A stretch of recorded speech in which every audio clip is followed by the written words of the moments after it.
এইফালে আহিছোঁ এতিয়া মেডিকেলত আছোঁ। এইফালে দেখিছেনে? মেডিকেল আহিবলগীয়া কিয় হ'ল গম পাইছেনে বাৰু? একদম হঠাতে এইফালে দেখিছক, এয়া এইফালে চাওকচোন মোৰ হাতখন। হঠাতে ধান কাটিবলৈ গৈছিলোঁ। ধান কাটিব যাওঁতে ধানৰ পাতেহে কাটিছিলে, কিন্তু কি হৈ গ'ল জানো, সদায় কাম কৰি থাকোঁ যে, কাম কৰোঁতে মানে তাত কিবা কিবি লেতেৰা সোমাই গ'ল নেকি, চেফটি হৈ গ'ল চাগে। দেখিছেনে? এয়া পকি মেলি হাতখন ফুলি গৈছে। আঙুলিটো এনেদৰে ফুলি গৈছে, বহুত বিষ হৈছে, একদম ৰাতি শুবই পৰা নাই। এতিয়া মানে নাহোঁ বুলি ভাবিছিলোঁ, মেডিকেল ভাল হ'ব বুলি ভাবিছিলোঁ। নিজে পকে ফুটাই মেলি দিওঁ, আকৌ শুকাব হয়, কিন্তু আকৌ হৈ যায় তেনেকৈ মানে হওঁতে এবাৰ কিন্তু বহুত বেয়াকৈ হৈ গৈছে। দেখিছোঁ, ডক্টৰক দেখুওৱা হৈ গ'ল। এইটো এতিয়া মই মানে ড্ৰেছিং ৰুমলৈ আহি আছোঁ।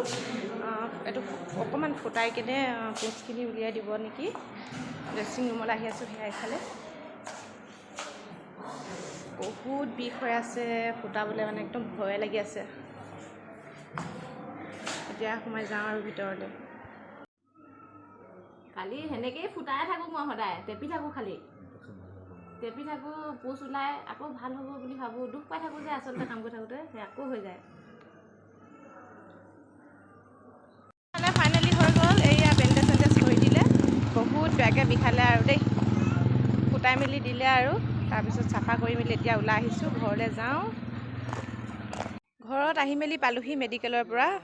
ভাবিলোঁ কথা এটা আপোনালোকক কৈ দিওঁ। মোৰ ফালৰ পৰা সাৱধান হোৱাটো ভাল। মোৰ যে একেবাৰে অকণমানকৈ কাটিছিলে, ধানৰ পাতেহে কাটিছিলে, কিন্তু মই ভাবিছিলোঁ পাতেহে কাটিছিলে, ইমান অকণমান যিহেতু ভাল হৈ যাব, এনেকৈ মানে এনি টাইম কাটিয়ে থাকে যেতিয়া তেতিয়া আৰু ধৰক অকণমান কাটিছেহে কাৰণে মই বৰ গুৰুত্ব দিয়া নাছিলোঁ। কিন্তু নহয়, অকণমানকৈ মানে দুখ পাই থাকোঁ। সেই অকণমান হ'লে কি হ'ব, বাচন ধোওঁ, কাপোৰ ধোওঁ, চাফ চাবোন লাগে, তেনেকৈ লাগি মানে ডাঙৰ হৈ গ'লগৈ।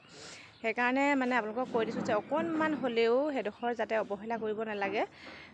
টিটি বেজি এটা লৈ ল'ব লাগে, নহ'লে সেইডোখৰ মানে অকণমান সাৱধানে ৰাখিব লাগে আৰু চাফ চিকুণে।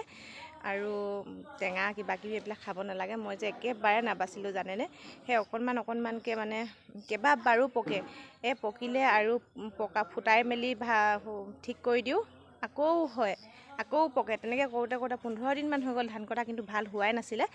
আজি অৱশেষত মানে মেডিকেল আহিবলগীয়া হৈ গ'ল আৰু ইমানে ফুলিলে, ইমানে বিষ হ'ল, ৰাতি ৰাতভৰ একো কাম কৰিব নোৱাৰা হৈ গৈছিলোঁ। এতিয়া আৰাম লাগিছে আৰু মানে